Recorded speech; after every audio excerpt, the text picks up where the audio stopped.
नमस्कार, लोकतंत्र देख रहे हैं आप। मैं हूं आपके साथ रेशु त्यागी। चुनाव आयोग ने हिमाचल प्रदेश विधानसभा चुनाव की तारीखों का ऐलान कर दिया है। हिमाचल प्रदेश में सभी 68 सीटों पर एक साथ 12 नवंबर को मतदान कराया जाएगा।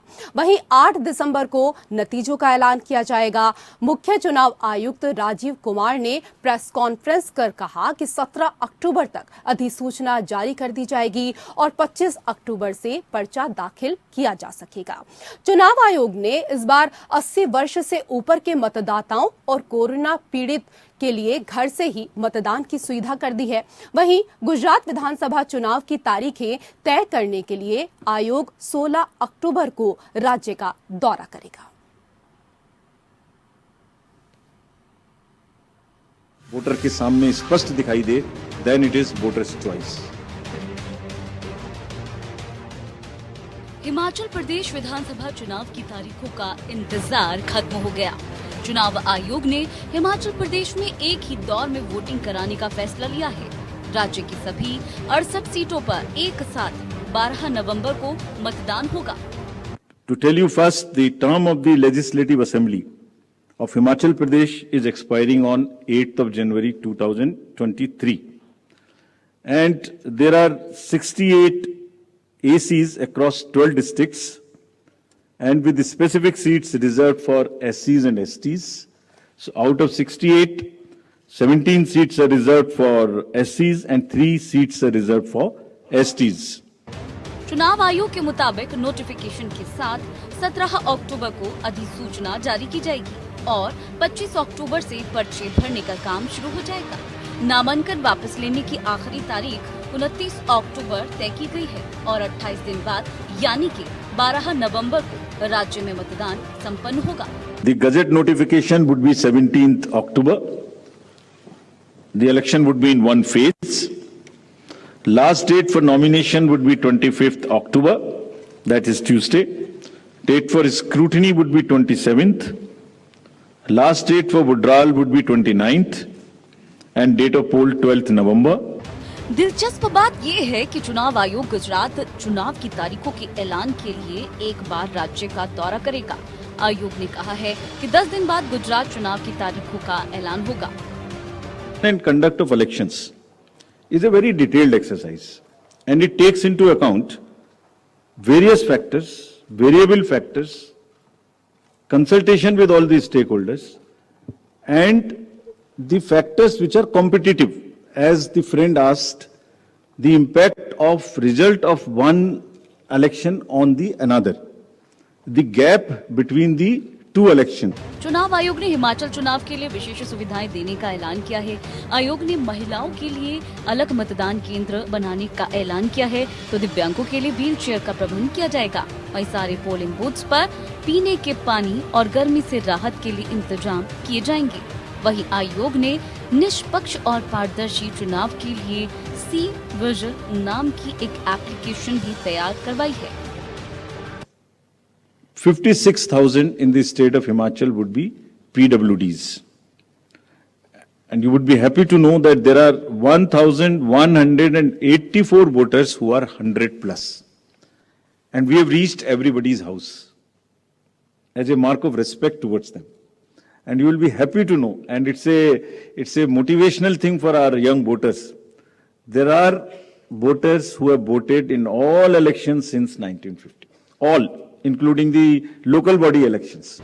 विजिल मोबाइल एप्लीकेशन के जरिए चुनाव में पैसे, नशा या किसी भी तरीके के पद के दुरुपयोग का मामला नजर आने पर इसकी सूचना आयोग को दी जा सकेगी। तो आयोग भी उम्मीदवारों की संपत्ति से लेकर आपराधिक मामलों की सूचना इस एप्लीकेशन के जरिए मतदाताओं तक पहुंचाएगी। राज्य में पिछले विधानसभा चुनाव में राज्य की कुल 68 सीटों में से बीजेपी को 44 और कांग्रेस को 21 सीटों पर जीत हासिल हुई थी। एक सीट पर सीपीएम और 2 पर निर्दलीय उम्मीदवार जीते थे। इस बार आम आदमी पार्टी भी जोर शोर से चुनाव प्रचार में जुटी हुई है, तो कांग्रेस भी पूरी ताकत लगा रही है। Bureau report, APN. तो इलेक्शन की जो डेट है वो फाइनल हो गई है, लेकिन इससे पहले ही हिमाचल प्रदेश की जनता को लुभाने का जो कार्यक्रम है वो पिछले कुछ हफ्ते से लगातार जारी है। और प्रियंका गांधी हिमाचल के दौरे पर थी आज, जहां पर उन्होंने कहा कि अगर हम सरकार बनाते हैं, हम सत्ता में आते हैं, तो जो कैबिनेट की पहली बैठक होगी उस पहली ही बैठक में हम 1 लाख जॉब्स पर मुहर लगा देंगे। चुनाव आयोग ने तारीख का ऐलान कर दिया है। हिमाचल में 12 नवंबर को अब चुनाव होना है और ऐसे में तमाम पार्टियों ने कमर कस ली है और इसी को लेकर हम यहाँ आज लोकतंत्र में चर्चा करेंगे। चर्चा करने के लिए 3 खास मेहमान इस वक्त हमारे साथ मौजूद हैं। हमारे साथ प्रोफेसर के.बी. त्रिपाठी, प्रवक्ता कांग्रेस, जुड़ गए हैं। इसके साथ ही हमारे साथ आर.के. मिश्रा, प्रवक्ता बीजेपी, और डॉक्टर सुनील कौशिक, राजनीतिक विश्लेषक, हमारे साथ जुड़ गए हैं। बहुत बहुत स्वागत है आप सभी का हमारे इस खास कार्यक्रम में। त्रिपाठी जी, पहला सवाल यहां पर आपसे कि परिवर्तन प्रतिज्ञा रैली, यह परिवर्तन का संकल्प सरकार का है या प्रदेश का? दोनों का संकल्प है रेशु।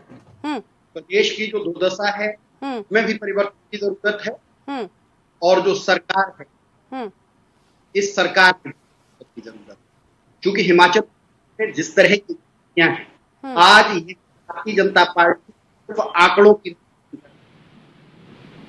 जमीन से कोई लेना देना, चाहे आप बात करें, चाहे आप बात करें, रोजगारी की, विकास की बात करें, हर मोर्चे पर उनके कुछ आंकड़े हैं जो हर जगह को चुनाव मोदी जी के नाम पर लड़ दिया जाएगा और मोदी जी की छवि ऐसी प्रकट हो जाएगी तो पूरा प्रदेश और देश की जनता जान रही है कि हकीकत से कोई लेना देना।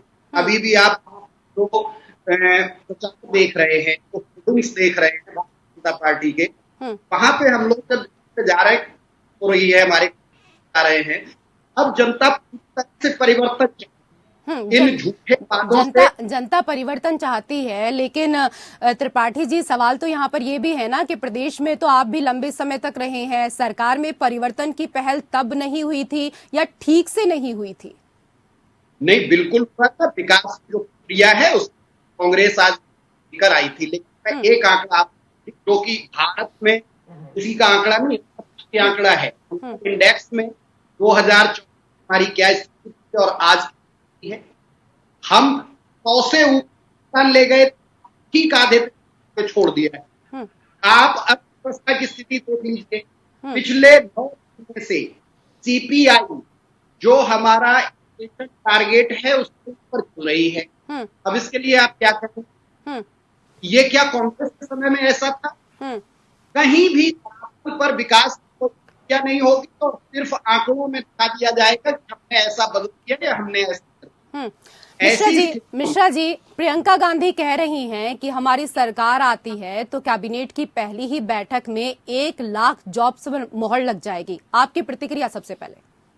देखिए रितु जी, यहाँ पर केवल एक सपना दिखाना और उसके ऊपर में केवल बातें करना मुझे लगता है जो कि थोड़ा सा अशोभनीय लग रहा है। आप 1 लाख जॉब वहां पर क्रिएट कर देंगे, मुझे लग रहा है जो खास करके हिमाचल प्रदेश के अंदर में जो डेमोग्राफिक जो आपको स्ट्रक्चर अगर आपको मिलेगा, निश्चित तौर पर उस तरह की जो बातें केवल हवाई बातें करने से काम नहीं चलता। बिल्कुल ग्राउंड जीरो पर जाकर के आप बात करेंगे। आप परिवर्तन रैली कर रहे हैं, ठीक है, आपका एक संवैधानिक अधिकार है और आप चुनाव में जा रहे हैं तो निश्चित तौर पर ऐसे रैली करने के लिए जैसे सारे स्वतंत्र, लेकिन कम से कम आप हिमाचल की जो जनता है उसको कम से कम आपको अंधेरे में नहीं रखना चाहिए। आपने कहा 1 लाख जॉब की बात कर रहे हैं, मैं कह रहा हूं हिमाचल के अंदर में जो कहेंगे महंगाई की बातें, तो आप देख रहे हैं जो कि ये वैश्विक समस्या है पहली बात, लेकिन फिर भी आप भारत के अंदर में आप देखेंगे तो बहुत सारी ऐसी चीजों के ऊपर में जो है सो बिल्कुल कंट्रोल किया गया है और मोदी जी के नेतृत्व में हमने देखा है जो केवल हवाई बातें नहीं बल्कि ग्राउंड के ऊपर में बातें की जा रही है। दूसरी बात यह है जो कि जहां तक बात है कांग्रेस के अंदर में, मैं कह रहा हूं हिमाचल हो या कहीं पे भी किसी भी प्रदेश के अंदर में अभी भी कांग्रेस हैंगओवर मूड में है। उसको जमीनी हकीकत के बारे में पता नहीं है या पता करने की कोशिश नहीं कर रही है। आपके जो संगठन है, आपकी जो लचर नेतृत्व है, आप बिल्कुल आप भारत यात्रा करने के ऊपर में लगे हुए हैं, भारत जोड़ो यात्रा के ऊपर में लगे हुए हैं। त्रिपाठी जी, बीजेपी का कहना है कि आप लोग हैंगओवर मोड में हैं। रेसू जी, जो जिस मोड में होता है अपना बताता है। हाँ। हिमाचल की आबादी कितनी है, मैं पूछना चाहूंगा बड़े भाई भाजपा प्रवक्ता से कि हिमाचल की आबादी कितनी है, जो आपने हवाई कह तो दिया 1 लाख नौकरियों के लिए। मिश्रा सर, 70 लाख आबादी है हिमाचल प्रदेश की। 70 लाख आबादी में 1 लाख लोगों को भी रोजगार नहीं दिया जाएगा। आंकड़ों को समझिए, देखिए, आपने जो नौकरियां छीनी हैं, सिर्फ हिमाचल ही नहीं पूरे देश में आपने यही नरक किया है नौकरियों को लेके। संघ लोक सेवा आयोग जैसी संस्था रेसू जी 1,38,000 नौकरियां 1 साल में देती थी, और संसद में आंकड़ा दिया है भारतीय जनता पार्टी ने कि 2020 के लगभग 19 के लगभग कहां पे ले आए, 38,000 पे। 1 लाख नौकरियां तो संघ लोक सेवा आयोग से आपने कम कर दी। यही आपके जो प्रदेशी लोक सेवा आयोग हैं, प्रादेशिक, वहां भी आपने यही हालत की है। रेलवे में आप 4 साल से भर्ती कर नहीं रहे हैं। चलिए, हिमाचल को कौन कहां लेकर आया है, इसको भी यहाँ समझने की कोशिश करेंगे। सुनील कौशिक जी भी हमारे साथ लगातार मौजूद हैं इस कार्यक्रम में। कौशिक जी, पहला सवाल तो आपसे यहाँ पर कि चुनाव इस बार क्या लगता है आपको कि क्या त्रिकोणीय रहेगा या कांग्रेस बीजेपी की सीधी सीधी यहाँ पर लड़ाई होती दिखाई दे रही है? देखो रेसू, समझना पड़ेगा हिमाचल प्रदेश की परिस्थितियों को, और देखेंगे आप कि अभी जो माहौल वहां चल रहा है बीजेपी की तैयारियों को लेकर के, आप देखिए कि बीजेपी पिछले 1.5 महीने से वहां सक्रिय है। मोदी जी की रैलियां हों, चाहे अमित शाह की रैलियां हों, चाहे जेपी नड्डा साहब की रैलियां हों, और दूसरी पार्टियां अभी सोच नहीं पा रही हैं कि वहां की रणनीति क्या होगी। और जहां तक मैं कह रहा हूं कि लगभग बीजेपी ने प्रत्याशी भी तय कर लिए होंगे कि कौन सी स्थिति कहां है। दूसरी सूची ऐसी होती है कि जहां सामने वाली पार्टियां जब प्रत्याशी तय करती हैं उसके हिसाब से थोड़ा बहुत बदलाव आता है। तो कांग्रेस इस समय कहां है और आप पार्टी इस समय कहां है। गुजरात की स्थिति आप देखेंगे जहां कांग्रेस और आप पार्टी पूरी दम वहां लगा रही है। हिमाचल में तो आप बहुत ज्यादा सक्रिय नहीं है, लेकिन फिर भी बगल का राज्य है, पंजाब में आपकी सरकार है, हो सकता है कि वहां थोड़ी बहुत स्थिति हो। लेकिन सक्रियता की बात जब आती है, चुनाव से पहले आप सक्रिय नहीं होंगे, तो मुझे लगता है कि चुनाव की परिस्थितियों को समझने के लिए कम से कम धरातल पर आपको जाना पड़ेगा, जनता से आपको कनेक्ट होना पड़ेगा। और केवल आप लोगों के जो आपके नेता हैं वो हवाई चीजें आपको देते रहेंगे व्हाट्सएप पर, मैसेज पर, ट्विटर पर, उससे काम चलने वाला नहीं है। बिल्कुल, कांग्रेस जो है वो भावनात्मक राजनीति कर रही है, क्योंकि अगर हम आज की ही बात करें, प्रियंका गांधी पहले कहा जाता था कि दादी जैसी दिखती हूं, और अब पहाड़ों में दादी दिखती हैं त्रिपाठी जी उनको। तो भावनात्मक राजनीति के बजाय कांग्रेस कोई तार्किक राजनीतिक मॉडल जो है उसको क्यों पेश नहीं करती है? बिल्कुल रेसू जी, आपका ये सवाल हो सकता है, लेकिन कांग्रेस भावनात्मक राजनीति नहीं कर रही है। कांग्रेस राजनीति आंकड़ों की ही नीति और नियत की कर रही है, क्योंकि भारतीय जनता पार्टी की नीति और नियत को आज जनता समझ चुकी है। इसलिए कांग्रेस उन सारी चीजों को सामने ला रही है। कि बड़ा आसान था मोदी जी के लिए एक नारा दे देना कि 70 साल में कुछ नहीं हुआ। 70 साल भी गिनती के नहीं ठीक से गिन पा रहे थे। आप मोदी जी की बात बाद में करिए ना, पहले प्रियंका दीदी की बात कर लीजिए ना, जिनको लेकर सवाल पूछा है। प्रियंका जी पे मैं बता रहा हूँ कि हमारी रणनीति बिल्कुल, अभी आपने जो रोजगार का आंकड़ा हमने दिया है और जो लक्ष्य दिया है, मैंने सवाल, ये तो रोजगार वाला सबसे पहला सवाल आपसे पूछा था, मैंने दूसरा सवाल पूछा है, आप उसका आंसर नहीं दे रहे हैं। बिल्कुल बात को घुमा रहे हैं। मतलब दादी के नाम पर वोट बटोरेंगी प्रियंका गांधी, राहुल बाबा, तो अपना क्या अस्तित्व है? दादी चूंकि उनकी वो परंपरा है और उनका इतिहास है, तो इतिहास का जिक्र किया जाता है वर्तमान के लिए। लेकिन निश्चित तौर पर प्रियंका जी, राहुल जी जो नेतृत्व दे रहे हैं, और कांग्रेस पार्टी की जिस तरह की राजनीति रही है, कांग्रेस कभी भी तानाशाही पूर्ण तरीके से राजनीति नहीं करती है। वहां लोकतंत्र है। आप देखोगे लोकतांत्रिक तरीके से जो हिमाचल के हमारे नेता हैं वो वहां के लिए एजेंडा तय कर रहे हैं, वहां पे काम कर रहे हैं, लेकिन सिर्फ नेतृत्व भी जाता है। और उन्होंने अगर जो इतिहास को याद दिलाया तो इसमें गलत क्या है? या इंदिरा जी का बनाया हुआ ये देश नहीं है, नेहरू जी का बनाया हुआ जवाब ले लेते हैं। मिश्रा जी देखिए रितु जी, ऐसा है जो कि सही बात है, नेहरू जी का बनाया हुआ देश है, इंदिरा जी का है, लेकिन इन्हीं के जो अध्यक्ष हुआ करते थे उन्होंने ही कहा था जो इंदिरा इज इंडिया और इंडिया इज इंदिरा, ऐसे ही कुछ ऐसे स्लोगन थे। तो मुझे लगता है जो कि कम से कम संवैधानिक पदों के ऊपर में बैठ करके, और उन्होंने भी ऐसे ही कहा था। तो भारत को कहां और किस ओर ले जा रहे थे ये सबने देखा है। और जहां तक बात है, अभी इन्होंने कहा 1 लाख रोजगार की बात, हम लोगों ने देखा उत्तर प्रदेश के अंदर में प्रियंका गांधी जी ने किस तरह से एक हवाई बातें करने की कोशिश की उन्होंने, तो वहां पर किस तरह से इनका जो रिजल्ट आया हम सब ने देखा। दूसरी बात यह है जो कि आप यहाँ पर क्या रहा है, तो 1985 के बाद कोई भी पार्टी हर एक को 5 साल का मौका मिलता है। हिमाचल प्रदेश के अंदर में जैसे हम लोगों ने पहले देखा, उत्तर प्रदेश के अंदर हो चाहे उत्तराखंड के अंदर में हो, यही मिथक था। तो हम लोगों ने अब इस बार जो है तो पूरी तरह से इस मिथक को तोड़ने का एक जो सिलसिला है, चाहे उत्तर प्रदेश के अंदर में हो चाहे उत्तराखंड के अंदर में, हमने देखा जो कि हमारी प्रयास यही रहेगी जो हिमाचल के अंदर में भी ये मिथक खत्म किया जाए। लेकिन रोजगार की जो बातें करने वाले आज 2022 के अंदर में है, मैं उनसे पूछना चाहता हूं, क्या ये 5 साल पहले तो यही थे सत्ता में, उस समय में क्या 50,000 भी नौकरी के लिए जो है तो ये लोग आगे नहीं आए? आज 1 लाख की बातें कर रहे हैं और हमें बता रहे हैं कि वहाँ पर 70 लाख का आबादी है और 70 लाख की जनसंख्या है और उसमें 1 लाख की आबादी जो है 1 लाख का नौकरी हम नहीं दे सकते हैं। बिल्कुल दे सकते हैं, ऐसा नहीं है जो कि नहीं दे सकते, लेकिन इससे पहले आपने सरकार में रहते हुए क्या किया आपने? ये देश भी जानना चाहता है, उस प्रदेश की जनता जानना चाहती है वहाँ की जो समस्याएं हैं। सेब उत्पादक के लिए क्या समस्याएं हैं हम लोगों ने देखा है ऋतु जी। कम से कम मुझे लग रहा है जो कि इस साल का जो चुनाव होगा, इस बार का जो चुनाव होगा, इसमें 55 लाख वैलिड वोटर हैं और 1.85 लाख इसमें वो वोटर हैं जो पहली बार वोट देंगे। तो त्रिपाठी जी, जब आप सरकार में थे, आरोप है बीजेपी का, तब तो आपने कुछ किया नहीं, आप लोग लुभावन वादे आप कर रहे हैं यहाँ पर जनता को लुभाने के लिए।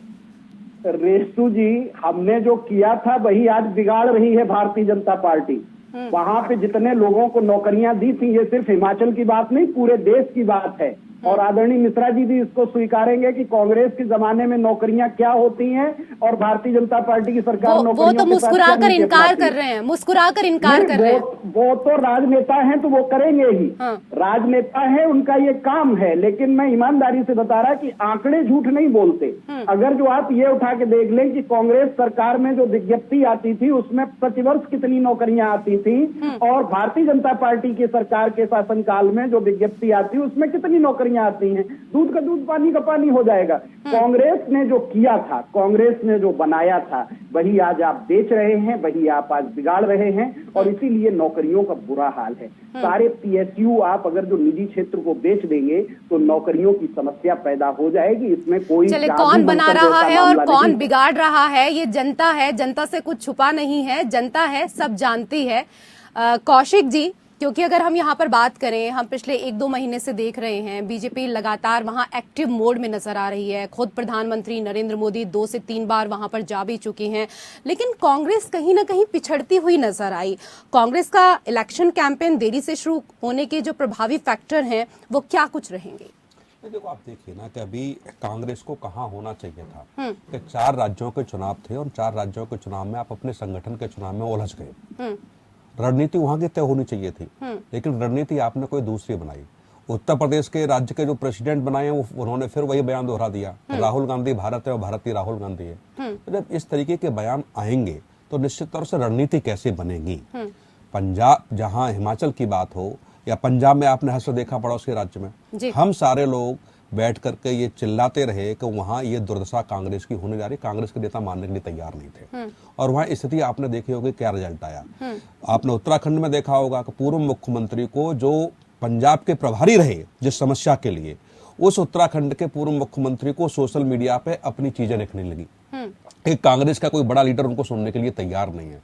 आपने गुजरात में देखिए कि पटेल जैसा चेहरा जो कांग्रेस में आता है और जाकर के ये कहता है कि 4 महीने से मैं कांग्रेस नेतृत्व से मिलने की अपेक्षा कर रहा हूँ, समय मांग रहा हूँ, राहुल गांधी मुझे समय नहीं दे रहे हैं और अंतोगत्वा उन्होंने कांग्रेस छोड़ दी। बिल्कुल, गुलाम नबी आजाद छोड़कर चले वही कह रहा हूँ, ये तो बड़े नेता थे, इन्होंने तो समझा। लेकिन जो युवा लोग आना चाहते हैं, जो जुड़ना चाहते हैं, यदि उनके साथ भी यही स्थिति होगी, जैसे आदरणीय त्रिपाठी जी कह रहे हैं कि राहुल गांधी, प्रियंका गांधी के नेतृत्व में देश आगे बढ़ेगा। अरे आप अपने संगठन को आगे नहीं बढ़ा पा रहे हैं। कम से कम मुझे लगता है कि पटेल को बुलाकर के गुजरात से आधा घंटे उनकी बातें सुन ली होती, समझ ली होती, उस पर कोई एक कमेटी बना दी होती, उसमें कोई रणनीति तय की गई होती। यदि आपने उनको समय न देकर के, मुझे लगता है कि मनोबल गिरता है। उत्तर प्रदेश जैसे बड़े राज्य को आप देखो, अध्यक्ष की नियुक्ति अब हो रही है।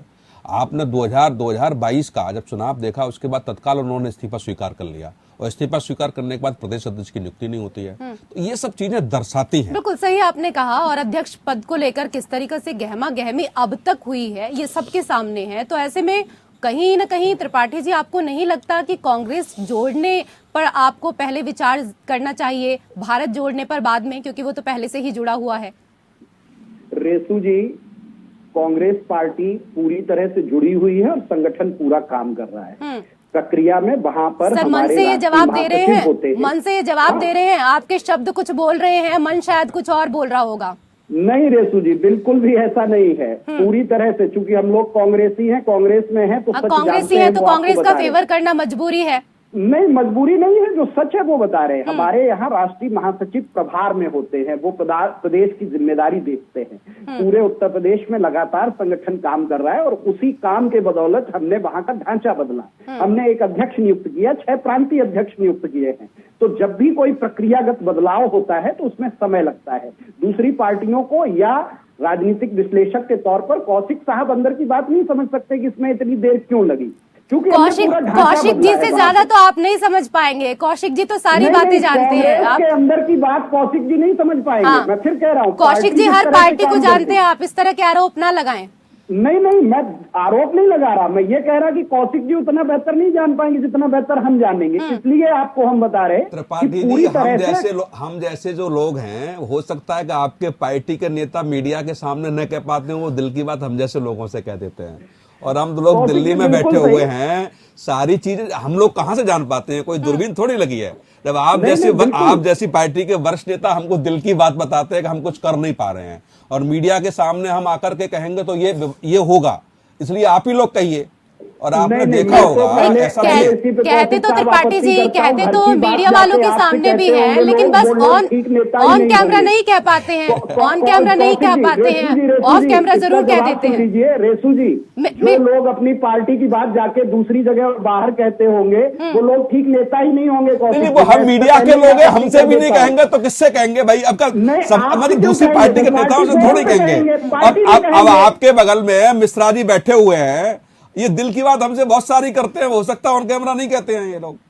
नहीं तो अपनी बात करेंगे ना, पार्टी की बात करते हैं, पार्टी की बात करते हैं। त्रिपाठी जी, आपसे मुलाकात नहीं हुई, आप भी पार्टी की बात हमसे कहेंगे कौशिक साहब हम नहीं कह पा रहे हैं, हो सकता है आप ही कह दें तो पार्टी तक बात पहुंच जाए। बिल्कुल अच्छी बात है कि हर डिबेट जो है वो लड़ाई झगड़े तक ही सीमित नहीं रहनी चाहिए। कुछ डिबेट ऐसी भी होनी चाहिए जिसमें मुद्दों को लेकर चर्चा हो, तो कोई ना कोई समाधान उसका निकलना चाहिए। ईमानदारी से त्रिपाठी जी को पूछिए, यूपी की जो कमेटी बनी है, कितने कांग्रेस के लोग हैं उसमें?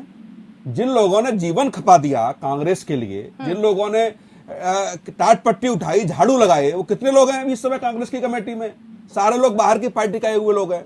क्या आपकी पार्टी में अच्छे लोग उत्तर प्रदेश में नहीं है? बहुत सारे लोग हैं, अच्छे लोग हैं, जो इतनी दुर्दशा होने के बावजूद भी उन्होंने पार्टी नहीं छोड़ी। ऐसा नहीं है पार्टी में अब भी है। कौशिक जी, ऐसा नहीं है। दरअसल इनके पास इतने अच्छे लोग हैं कि समझ ही नहीं पा रहे हैं कि किसको क्या पद दिया जाए।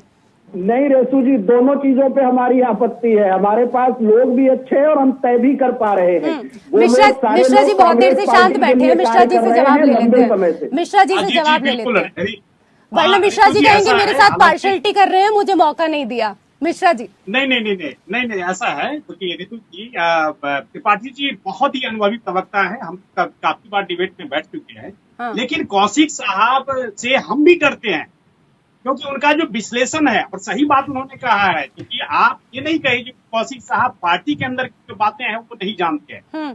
ये मैं कह सकता हूँ, दावे के साथ कह सकता हूँ, जो कौशिक साहब का एक अपना अनुभव है, और पूरी तरह से हम लोग भी ऐसी बातें हैं तो उनके साथ शेयर करते हैं। इसमें कोई ऐसी बात नहीं है। हो सकता है जो कि त्रिपाठी जी बहुत ही इस चीज को लाइटली ले रहे होंगे, लेकिन मुझे लगता है कौशिक साहब बहुत ही डेप्थ वाले पत्रकार हैं और हम लोग काफी बातें। मिश्रा जी, चुनाव से ठीक पहले हम यहाँ पर बात कर रहे थे अब तक प्रियंका गांधी को लेकर, तो उन्होंने 1 लाख जॉब्स का ऑफर यहाँ पर किया है, लेकिन आप लोगों ने क्या किया? आप भी तो लगातार इस दौरान रैली कर रहे हैं और एक के बाद एक ऑफर दे रहे हैं। वंदे भारत ट्रेन जो चलाई गई है वो इससे पहले तो नहीं चलाई गई, अभी क्योंकि इलेक्शन का टाइम था तो इससे पहले ही वंदे भारत शुरू की गई। तो क्या आप लोग जनता को प्रभावित करने का काम नहीं कर रहे हैं? अब देखिए, इसमें एक चीज मैं ये चीज गलत नहीं कहूंगा, जो कि आप चुनाव में जब जाते हैं तो निश्चित तौर पर एक दायरे के अंदर में जब आप प्रदेश को कोई भी आप कुछ अगर वहां पर अगर आप कोई परिवर्तन करते हैं, कोई ऐसी चीजें आप वहां पर करते हैं जिससे वहां पर जो जनता है उससे को बिल्कुल ये मिलता है, तो निश्चित तौर पर इसमें कोई ऐसी बात नहीं है। लेकिन मतलब चुनाव से पहले ही रेवड़ी बांटने का सिलसिला जो है वो लगातार जारी है। चुनाव से पहले ही रेवड़ी बटेंगी, उससे पहले नहीं।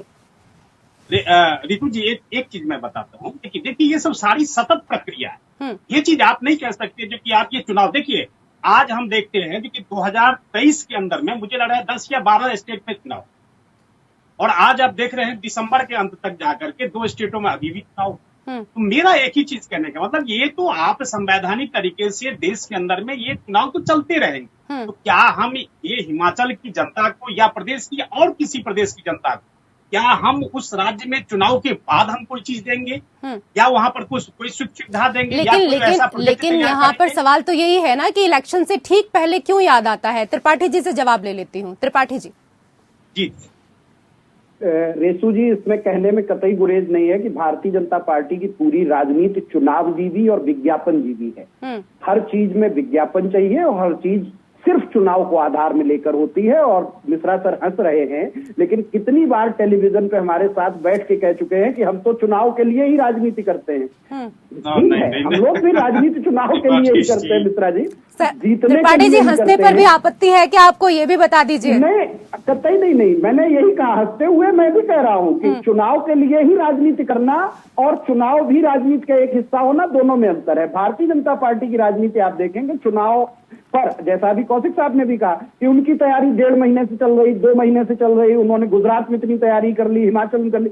दरअसल जब चुनाव जीवी राजनीति करेंगे आप, सिर्फ चुनाव के लिए ही आप जिंदा हैं, तब इसी तरह की राजनीति दिखाई देगी। आप कैसे मतदाता को प्रभावित, लेकिन हाँ, बिल्कुल यही सवाल मैं आपसे पूछने वाली थी कि किस तरीके से आप मतदाता को प्रभावित यहाँ पर करेंगे, कैसे आप उनसे कहेंगे कि भाई हमें वोट दीजिए, क्योंकि आपकी पार्टी का अपना खुद का कोई एजेंडा ही नहीं है। प्रियंका गांधी जाती हैं तो अपने नाम पर वोट नहीं मांग सकती हैं, राहुल गांधी अपने नाम पर वोट नहीं मांग सकते हैं, मांगते हैं तो दादी के नाम पर।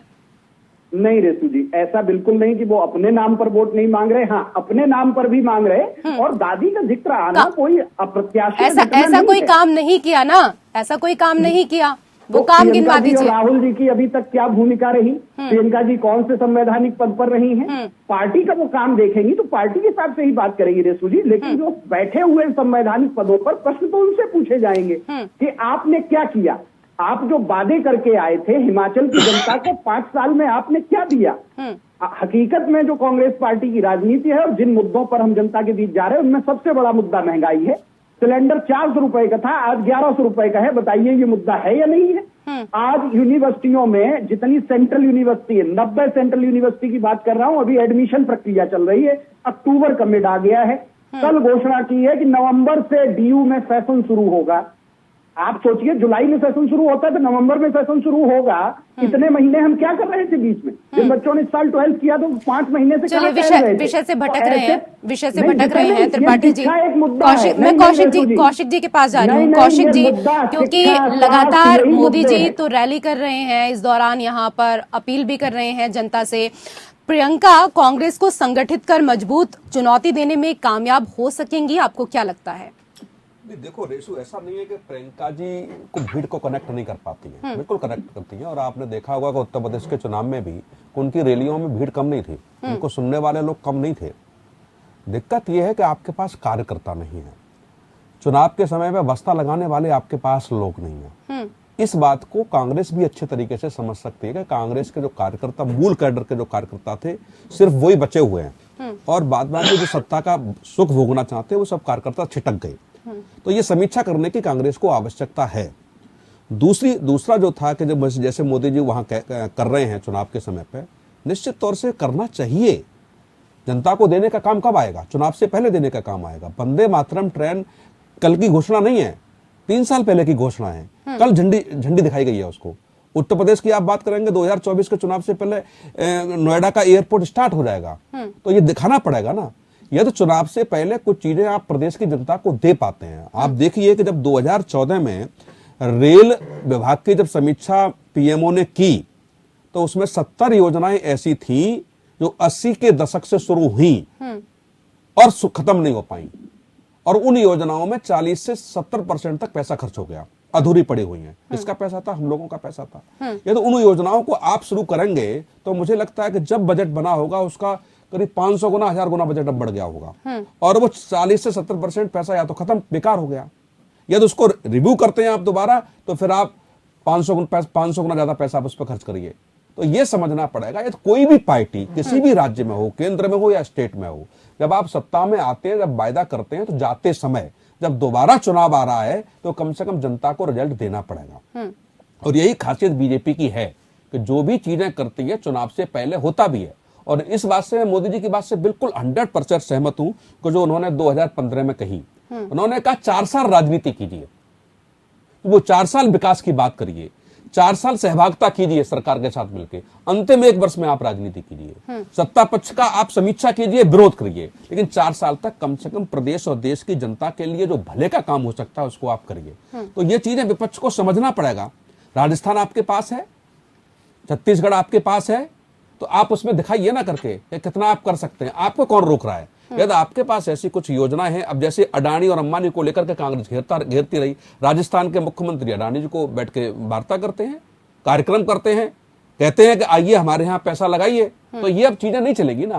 कि अब आपके लिए वो उद्योगपति आपके स्टेट में हो सकता है, लेकिन राष्ट्र के लिए उद्योगपति आता है तो आप कहेंगे कि साहब वो गोदी या मोदी के गोद में जाके बैठ के काम कर रहे हैं। तो ये सब जनता समझदार है। आप ऐसी चीजें लेकर के आइए जो जनता आप पे भरोसा समझदार करे। है। अब त्रिपाठी जी आप कह रहे हैं, एक जी, छोटा सा और लूंगा, जी। त्रिपाठी जी कह रहे हैं 400 का सिलेंडर 1100 का हो गया। बिल्कुल महंगाई है, लेकिन इस सिलेंडर पे आप समझिए 2019 का भी चुनाव हो गया, 2022 का भी चुनाव हो गया, जनता को आप ठीक से समझा नहीं पाए। महंगाई है, जनता स्वीकार करती है, लेकिन जनता को यह भरोसा नहीं है त्रिपाठी जी कि कांग्रेस की सरकार आ जाएगी तो 400 रुपए का फिर सिलेंडर हो जाएगा। ये इस बात का बहुत अफसोस है वाजिब थोड़ा सा। पॉइंट है त्रिपाठी जी, बहुत वाजिब पॉइंट है। नहीं, निश्चित तौर पर यही हम भरोसा दिलाने की कोशिश कर रहे हैं और इसीलिए जनता के पास जा रहे हैं। वही मैं आपसे कह रहा था, मुद्दे अभी भी यही हैं। शिक्षा भी मुद्दा है, स्वास्थ्य भी मुद्दा है, महंगाई भी मुद्दा है, बेरोजगारी भी मुद्दा है, और इन्हीं मुद्दों को लेकर हम जनता के बीच जा रहे हैं और जनता हमें स्वीकार करेगी। और इसीलिए जनता याद करेगी कि एक कांग्रेस का भी शासन हुआ करता था जिसमें जीवन की जो जरूरी चीजें हुआ करती थी, जो हमारे दैनिक जीवन से जुड़े हुए मामले हुआ करते थे, वो राजनीति के मुद्दे हुआ करते थे। आज की तारीख में जो जीवन से जुड़ा हुआ उसका कोई लेना देना नहीं, सिर्फ बड़े बड़े जुमले, बड़े बड़े वादे और बड़े बड़े सपने, और उन्हीं के सहारे राजनीति हो रही है। तो ये थोड़े दिन चलता है, बड़े सपने आप दिखाइए, थोड़े दिन चलेंगे, थोड़े दिन के बाद बिल्कुल, मैं सिर्फ आप ही की बात नहीं करूंगी, यहाँ तमाम पार्टियों को लेकर बात करूंगी कि सिर्फ भरोसे से काम नहीं चलेगा, रिजल्ट तो जनता को देना पड़ेगा अगर आपको दोबारा से सत्ता में आना है तो। मिश्रा जी, मोदी जी के विकासवादी चेहरे के अलावा प्रदेश सरकार की अपनी क्या उपलब्धियां रही हैं, क्योंकि लोग वर्तमान सरकार से बहुत ज्यादा संतुष्ट नजर नहीं आ रहे हैं। और देखिए रितु जी, यहाँ पर जो हिमाचल की जो मेन समस्याएं थी, एक तो सेब उत्पादक का था, एक तो पुरानी पेंशन थी, जो एक मेन समस्या, और खास करके जो अभी जो समस्याएं, जैसे आपने कहा महंगाई हो चाहे कोई भी ऐसी समस्या, निश्चित तौर पर तो ये चीज जो है सो बिल्कुल एक समस्याएं, लेकिन उसके ऊपर में काम किया गया। हमने देखा जो कि सेब उत्पादक हो चाहे पुराने पेंशन वाली जो बात है उसके ऊपर में, देखिए केंद्र की जो भी योजनाएं होगी उसको हम जनता के साथ कैसे कनेक्ट करके उसको लाभान्वित करें, ये सबसे बड़ी बात है। आज देख रहे हैं जो कि मोदी जी वहां पर जो प्रोजेक्ट, वहां पर जो हिमाचल के लिए उन्होंने जो दिया है, निश्चित तौर पर ऐसी हर एक योजना जो जनता को लाभ पहुंचाती हो, निश्चित तौर पर हम वो ऐसा काम करेंगे, और हमने 5 साल के अंदर में काम भी किया है। और दूसरी बात ये चीज मैं कहना चाहता हूं, जैसे 2017 के चुनाव में हम लोगों ने देखा था जो कि हमारा जो वोट शेयर वो 48.8% के 80% के लगभग करीब था, और जो कांग्रेस का था वो 41%,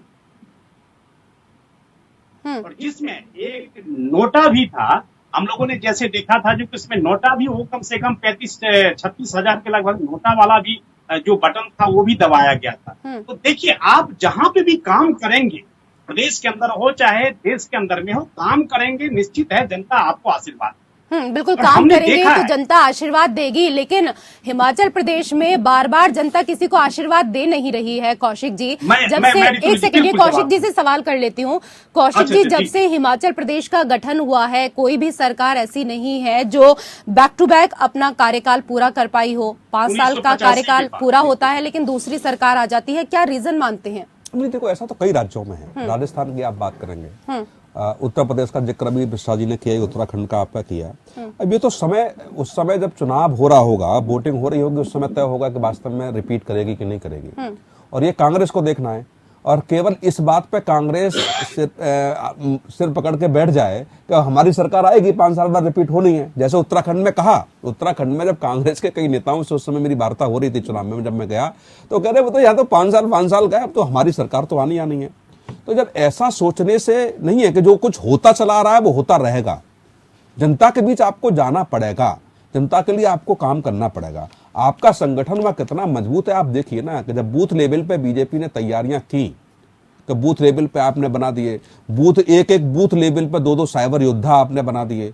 तो इसका जो है, जैसे उत्तर प्रदेश की हम बात करेंगे तो बीजेपी के बाद बहुजन समाज पार्टी का संगठन था, तीसरे नंबर पर समाजवादी पार्टी थी। तो वो संगठन आपको तय करना पड़ेगा कि वोट वो आपको घर से निकाल पा रहा है कि नहीं निकाल पा रहा है। मोदी जी ने जो कह दिया, या राहुल गांधी जी ने जो कह दिया, प्रियंका गांधी ने जो कह दिया, वो ठीक है, सुन लिया जनता ने।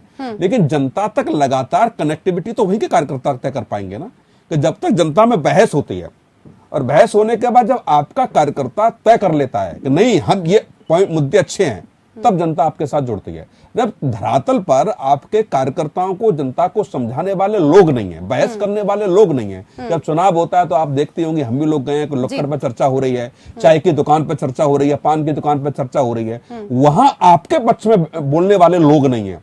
तब मुझे लगता है कि चुनाव बहुत कठिन होता है। ऐसा नहीं है कि चुनाव केवल मोदी जी जो कह देंगे वो हो जाएगा। जब चर्चा पर चर्चा जनता के बीच होती है और उनको सही ठहराने वाले लोग आपके पास होते हैं, तब जैसे महंगाई का मुद्दा, रोजगारी का मुद्दा, ये सब मुद्दे हैं। लेकिन मैं फिर दोबारा कह रहा हूं कि इन मुद्दों के होते कि जनता ये नहीं कह पा रही कि कांग्रेस आते ही ये मुद्दे खत्म हो जाएंगे। जिस दिन ये सवाल समझ में आ जाएगा, अब आप देखिए ना 2004 में शाइनिंग इंडिया खूब चल रहा था जी। अटल जी से बड़ा कोई चेहरा इस देश में उस समय नहीं था। कांग्रेस की सरकार लगातार 2 बार रहती है, 10 साल तक रहती है। अटल जी उड़ गए उस समय शाइनिंग इंडिया में। तो ये जनता का मूड भांपते समय जब आप जनता को कनेक्ट कर लेते हैं, आपके पास कोई प्रधानमंत्री का चेहरा भी नहीं था, सोनिया गांधी नई नई राजनीति में थी, केवल जो उनके एडवाइजर कह रहे थे वो बातें कर रहे थे, जो वही रणनीति तय हो रही थी। लेकिन अब उसी परिस्थिति से मोदी जैसा चेहरा, अमित शाह जैसा रणनीतिकार आपके सामने है, उसी हिसाब से आपको टीम तैयार करनी पड़ेगी। पहले अटल बिहारी वाजपेयी जैसे शुद्ध राजनीति करने वाले नेता थे, तो आपने उस तरीके से रणनीति तय की, आप सत्ता में वापसी आए। अब इस तरीके के नेता हैं तो आपको उसी हिसाब से रणनीति को बनाना पड़ेगा, अपने कार्यकर्ताओं को तैयार करना पड़ेगा, उनका बेस तैयार करना पड़ेगा, तब आपको जीत सुनिश्चित होगी। अब आप देखिए, बिल्कुल सही आपने कहा, क्योंकि कार्यकर्ता जो हैं वो ही पार्टी की रीढ़ होते हैं, और ऐसे में आपको अपने तमाम कार्यकर्ताओं को धरातल पर उतारना बेहद जरूरी है ताकि वो कनेक्ट हो सके, जनता से बात कर सके। त्रिपाठी जी, आपको ऐसा नहीं लगता कि प्रियंका अपनी मेहनत के अनुपात में लाभ नहीं अर्जित कर पा रही हैं? मोदी मॉडल के सामने कोई मजबूत आइडिया देने में आप असफल रहे हैं? बिल्कुल भी नहीं रेसू जी, ऐसा कतई नहीं है। लेकिन हाँ, इस बात को हम मान सकते हैं कि प्रियंका जी जितनी मेहनत कर रही है उतना परिणाम हम उत्तर प्रदेश में नहीं ले पाए। उसका कारण ये रहा कि जो इस समय भारतीय जनता पार्टी की राजनीति है वो बहुत ही अनोखी किस्म की राजनीति है, जिसमें राजनीति नहीं है, कहीं डर पैदा करना, भय पैदा करना, तमाम ऐसे मुद्दों को राजनीति के केंद्र में ले आना जिनका राजनीति से कोई लेना देना नहीं है, सारी सरकारी एजेंसियों को अपनी पार्टी की फ्रंटल एजेंसियां बना के यूज करने लगना, तमाम ऐसे काम। कहने में भी बड़ा संकोच होता है, लेकिन मिश्रा जी संकोच होता है, फिर भी आप इतनी बड़ी बातें कह रहे हैं। त्रिपाठी जी, संकोच है तब इतना कह रहे हैं आप लाइव डिबेट में, संकोच नहीं होता तो पता नहीं क्या कुछ कह डालते। नहीं तो सच इससे बहुत ज्यादा है रेसू जी। सच इससे अपनी हार का ठीकरा क्यों बीजेपी के ऊपर फोड़ रहे हैं? आपको नहीं लगता कि कहीं ना कहीं आपके अंदर कोई कमी रही है? नहीं रेसू जी, हमारे अंदर जो कमी रही है, जो संगठन कमजोर था, वहां पे उत्तर प्रदेश में हमने काम किया और अभी भी काम कर रहे हैं। जैसा अभी मैंने कहा था कि नए सिरे से पूरा उत्तर प्रदेश का संगठन हम खड़ा कर रहे हैं। इस बार हमने पूरी प्रक्रिया ही बदल दी ढांचे को तय करने की। लेकिन प्रियंका जी जो मेहनत कर रही है उसको कहीं ना कहीं दूसरे रूप में तब्दील करने का काम उन मुद्दों को दबा देने का मिश्रा जी, काम। भय जैसे की कि शिक्षा राजनीति पे कर बात रहे हैं करते आप आपने मिश्रा जी। देखिए रितु जी, यहाँ पर त्रिपाठी जी जब इस तरह के शब्द प्रयोग करते हैं तो मुझे लगता है खास करके देश की जनता जरूर देखें। देखिए, मैं कह रहा हूँ चुनाव जीतना, मैं कहता हूँ संगठन आपका जितना मजबूत हो, वो रूट लेवल, क्योंकि मैं कह रहा हूँ जो कि आप लेवल आपके पास चेहरा है नहीं। मैं आप एक चीज बताइए त्रिपाठी जी, हिमाचल के अंदर में आपका वीरभद्र सिंह जी के बाद आपने कौन सा ऐसा चेहरा दिया है तो मुझे बताइए आप। मुझे नहीं लग रहा है त्रिपाठी जी को ये चीज थोड़ा सा ये लगेगा, लेकिन उसके बाद त्रिपाठी जी, कोई ऐसा चेहरा है नहीं, हिमाचल में? आपके पास कोई चेहरा है, बता दीजिए। वो चेहरा नहीं दिया। कांग्रेस ही हमारा चेहरा है। अभी रेसू जी कौशिक साहब ने एक बड़ा बढ़िया उदाहरण दिया था कि 2000 कांग्रेस चेहरा है, कांग्रेस को मुख्यमंत्री बनाएंगे क्या? 4 में बिल्कुल कांग्रेस ही मुख्यमंत्री बनेगा। तो और क्या कोई चेहरा तो होगा ना सर, कोई चेहरा तो होगा, कोई व्यक्ति तो होगा। कांग्रेस तो एक पार्टी है ना। कांग्रेस नहीं रेसू जी, कांग्रेस इस तरह की राजनीति, आप संसदीय प्रक्रिया को समझिए। संसदीय प्रक्रिया में प्रतिनिधि चुने जाते हैं, governance by elected representative. Sir आप सीधा सीधा जवाब दे दीजिए ना, इतना क्या घुमा फिरा रहे हैं? कोई चेहरा आपके पास है या नहीं हिमाचल में? कोई भी चेहरा जवाब है। आप बताइए, अध्यक्षीय चुनाव होता है भारत में, संसदीय चुनाव होता है रेसू जी। थोड़ी सी पढ़ी लिखी बात समझिए ना। संसदीय चुनाव की प्रक्रिया क्या होती है? प्रतिनिधि चुने जाते हैं। यहाँ अध्यक्षीय चुनाव नहीं होता इस देश में। मोदी जी ने जो तानाशाही पूर्ण प्रक्रिया देश में लागू की है, जिसे लोग समझ रहे हैं ऐसा ही होता है, यही गलत है। अच्छा, हमारा लोकतंत्र संसदीय लोकतंत्र है। संसदीय लोकतंत्र चलिए इसका जवाब ले लेते हैं। मिश्रा जी अभी राजस्थान में आपने देखा होगा कि 2 लाइन लिखवाने के लिए साइन करवाए थे विधायकों से, उन्होंने मना कर दिया। तब लोकतंत्र कहाँ चला गया? नहीं, बिल्कुल विधायक ही तय करेंगे। विधायकों ने नहीं तय किया तो मुख्यमंत्री नहीं बदला गया। विधायकों से राष्ट्रीय नेतृत्व कुछ लिखवाना चाह रहा था, मना कर दिया। बिल्कुल, तो ऐसा होता है और उसमें बीजेपी भी पीछे नहीं है। लोकतंत्र है, लोकतंत्र है, उसमें बीजेपी भी पीछे नहीं है। शीर्ष नेतृत्व ने उसको थोपा, विधायकों की चली, शीर्ष नेतृत्व ने कुछ नहीं थोपा। देखो, विधायकों ने नई लाइन लिखी तो अशोक गहलोत जी वहां मुख्यमंत्री हैं। त्रिपाठी जी, थोड़ा सा आप समझेंगे और इस बात को थोड़ा सहमत भी होंगे कि उत्तर प्रदेश में 100 विधायक जब धरने पर बैठ जाते हैं सरकार के खिलाफ, तो शाम तक समस्या का समाधान हो जाता है। जब दूसरी योगी जी की सरकार आ रही है, 2-2 मंत्री पत्र लिख देते हैं, इस्तीफा भी लिख देते हैं, और योगी जी से मिलने के बाद फिर उनका बयान नहीं आता है। तो ये आपको समझना पड़ेगा कि हलचल सब में होता है। राजस्थान में क्या हो रहा है, आप समस्या का समाधान नहीं कर पाए। मध्य प्रदेश में क्या हुआ, समस्या का समाधान नहीं कर पाए, सरकार बीजेपी बना के ले गई और और कांग्रेस के नेता जवाब दे दीजिए त्रिपाठी जी। आप तो बहुत पढ़े लिखे हैं, डॉक्टर लगाते हैं नाम के आगे भी। जी, वही बता रहा हूँ। संसदीय प्रक्रिया की जो बात कह रहा था, उसमें ये तानाशाही नहीं है कि योगी जी के खिलाफ 100 विधायक बैठ जाते हैं फिर भी योगी जी पे कोई असर नहीं, क्योंकि योगी जी तो मोदी जी के थोपे हुए आदमी है। योगी जी तो विधायक भी नहीं थे, सांसद थे उस समय जब उन्होंने मुख्यमंत्री पद की शपथ ली। उसके बाद आप देखिए कि उत्तराखंड में जो आदमी विधायक का चुनाव हार गया, उसे मुख्यमंत्री दोबारा बना दिया, रामी साहब को। क्या ये लोकतंत्र का खुला मजाक नहीं है? अभी केशव मौर्य साहब हार के आए विधायक का चुनाव, उसके बाद उनको उप मुख्यमंत्री बना दिया। तो कहीं ना कहीं ये थोपी हुई राजनीति है भारतीय जनता पार्टी की। कांग्रेस में अगर जो विधायकों ने नहीं चाहा तो राजस्थान में मुख्यमंत्री। चलिए मिश्रा जी बहुत देर से कुछ कहना चाह रहे हैं, जवाब देना चाह रहे हैं। देखिए त्रिपाठी जी, ऐसा है राजस्थान के अंदर में जब राहुल गांधी जी का जब बयान आता है, एक व्यक्ति एक पद, तब जाकर के जो वहां पर ड्रामा हुआ, जो नौटंकी हुई वहां पर, निश्चित तौर पर आप एक चीज बताइए, राजस्थान की आप इसे ड्रामा कहेंगे मिश्रा जी? मैं इसे ड्रामा नहीं कहूंगा। राहुल जी के संकेत को पार्टी ने स्वीकारा। नहीं, मैं कहाँ कह रहा हूँ, मैं नहीं कह रहा हूँ जो कि उन्होंने नहीं स्वीकारा, बल्कि बिल्कुल स्वीकारा। लेकिन मेरा एक चीज बताइए, राजस्थान की जनता का क्या इसमें दोष था?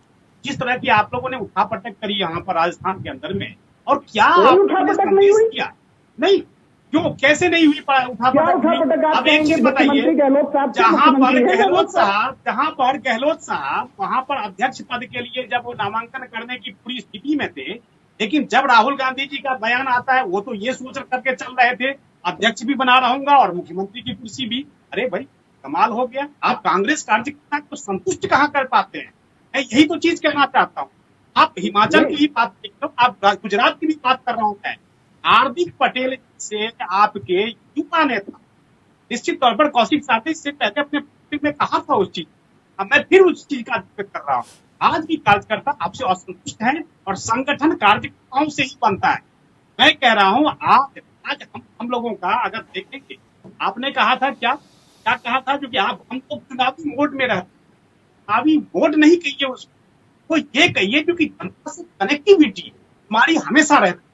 5 साल का अगर सत्ता है, 5 साल हमने जनता से कनेक्टिविटी बढ़ाई है और बढ़ाने का प्रयास हर वक्त करते रहते हैं। यही तो संगठन होता है, संगठन से ही तो आपको चुनाव जीतना है, और संगठन ये जब आपका मजबूत होगा निश्चित तौर पर आप देखेंगे कि जनता आपको आशीर्वाद बिल्कुल देगी और ऐसे मिथक को भी तोड़ेगी। जैसे उत्तर प्रदेश होता है, उत्तराखंड हो, आपने हिमाचल के अंदर में भी देखा है, आपने 8 नवंबर को ये सारे मिथक टूट जाएंगे, उन्हें 1985 से आते रहे, ये सारे मिथक टूट जाएंगे। चलिए मिश्रा जी, आपकी बात अगर कंप्लीट हो गई हो तो त्रिपाठी जी बहुत देर से कुछ कहना चाह रहे हैं।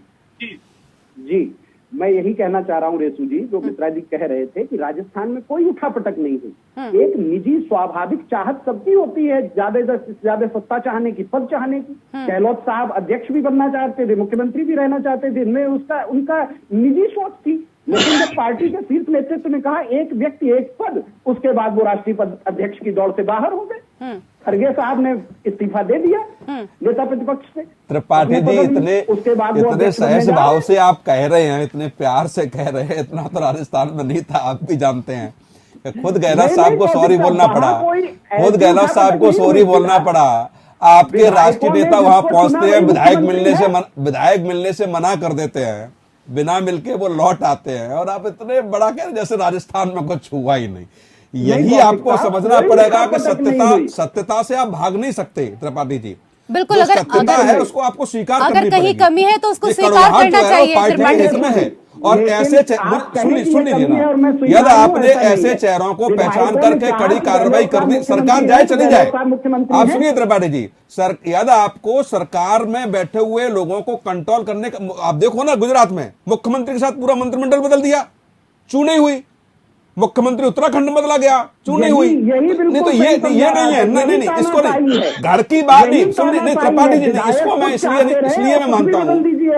सुन लीजिए त्रिपाठी जी, मैं अब आप इसको त्रिपाठी जी सुनने की भी आदत डालिए ना, सुनने की भी आदत डालिए थोड़ी सी। आप इसको लोकतंत्र कहें तो लोकतंत्र वो है जो घर की बात घर में हो जाए। जब घर की बात सड़कों में और मीडिया में हो जाए उसे लोकतंत्र नहीं कह सकते। आप नहीं कह सकते साहब हमको बोलने की आजादी है इसलिए हमारे लोग बोल रहे हैं। ये परिवार में भी नहीं चलता। यदि आपका पुत्र आपका आदेश का पालन न करे और दरवाजे पर खड़े होकर के चिल्लाए मोहल्ले में जाकर के, तो ये लोकतंत्र आपके घर का ठीक नहीं है। घर आपका खराब हो जाएगा, टूट जाएगा। यदि कोई भी नेता, कोई भी पार्टी का लीडर, गहलोत जैसा सीनियर लीडर जो 3 बार से मुख्यमंत्री रहे, तीसरी बार मुख्यमंत्री रहे हैं, वो व्यक्ति मीडिया के सामने ऐसा बिहेव करे कि उनके कहने से विधायक लोग न मिलें और आप कह रहे हैं ये लोकतंत्र है। यदि आपके पर्यवेक्षक में जाते हैं, विधायक आने से मना करते हैं, आप कहते हैं ये लोकतंत्र है पार्टी का।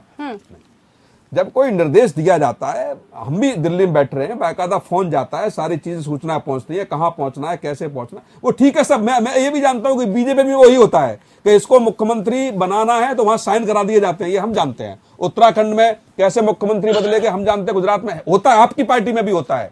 लेकिन घर की बात मीडिया के सामने थोड़ी जाएगी। बिल्कुल सही कहा। घर की बात घर में आप संतुष्ट नहीं कर पा रहे हैं तो निश्चित तौर से आप मानिए कि जो सामंजस्य बड़े नेताओं के बीच होना चाहिए वो सामंजस्य खत्म हो गया है। आप उसको लोकतंत्र मत कहिए, आप कहिए सामंजस्य हम बैठा नहीं पा रहे हैं ठीक से, इसलिए बातें सड़कों पर पहुंच रही हैं, इसलिए ऐसी पार्टी की दुर्दशा है। यदि आप अभी बिल्कुल संयम होकर बोल रहे हैं, बहुत सारी चीजें आप बोल दीजिए, आपके खिलाफ भी कार्रवाई नहीं होगी, पार्टी नहीं करेगी।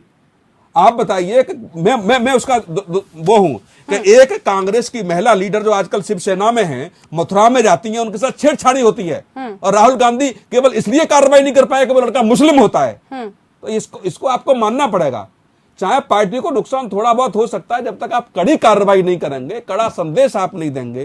दूसरी बात, आपको लग रहा है कि पार्टी है, पहले से ही आप उस पार्टी को बर्खास्त कर दीजिए, मौका ही नहीं मिलेगा इस्तीफा देने के लिए। गुलाम नबी जैसे लोग मजबूर किए गए। मेरी बात हुई है, कम से कम दर्जनों बार मैं बैठा हूं, वो ऐसे प्यार से पार्टी नहीं उन्होंने बनाई। यदि आप ऐसे वरिष्ठ नेताओं को, जैसे मैं छोटा सा एग्जांपल दे रहा हूं, तो बीजेपी में ने भी वही किया, आडवाणी, मुरली मनोहर जोशी, विनय कटियार, बहुत सारे ऐसे लोग हैं जो साइड में किए गए। लेकिन क्या आपको लग रहा है कि आडवाणी का जन्मदिन पर इस देश का प्रधानमंत्री, रक्षा मंत्री, गृह मंत्री चरण स्पर्श करने जाते हैं? तो आप सम्मान के साथ विदा कीजिए ना, कि सामने वाले को मौका ना मिले। यदि गुलाम नबी को कोई दिक्कत थी, राहुल गांधी मिलने जाते उनसे व्यक्तिगत तौर से, प्रियंका गांधी उनसे व्यक्तिगत तौर से मिलने जाती, देखा समाधान कैसे नहीं होता। तो ये कुछ चीजें बिल्कुल उनको सही समझना बात है पड़ेगा और उसके बारे में। सहमत हूं मैं कौशिक जी आपकी बात से। और एक लाइन में मैं यहाँ पर यही कहना चाहूंगी कि जो व्यक्ति अपने घर के आंगन में नहीं जीत पाए वो चौपाल जीत कर क्या करेगा। बहुत बहुत शुक्रिया आप सभी का हमारे साथ लोकतंत्र में जुड़ने के लिए। इस खास कार्यक्रम में फिलहाल इतना ही। नमस्कार।